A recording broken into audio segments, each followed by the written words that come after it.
জীবনে যতদিন শুক্রবার পাবেন 4টা আমল করতে ভুল করবেন না। আজকে শুক্রবার না, আমি জানি না 4টা আমল করেছেন কিনা বা করছেন কিনা, আপনারা মিলিয়ে নেবেন। যদি 4টা আমল আজকে না করে থাকেন, আজকে থেকে জীবনে যতদিন শুক্রবার পাবেন 4টি আমল করতে ভুল করবেন না। পারবো তো ইনশাআল্লাহ?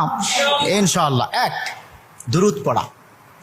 আমার বিশ্বনবী দুরূদ সম্পর্কে কত অসাধারণ কথা বলেছেন।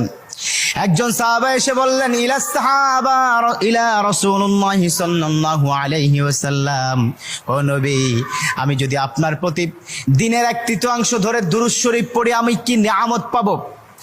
বিশ্বনবী বললেন, তুমি যদি দিনের 1/3 ধরে আমার প্রতি দুরূদ শরীফ পড়ো তোমার জন্য বিশাল উপকার হবে, আরো বাড়িয়ে পড়লে তোমার জন্য আরো ভালো হবে।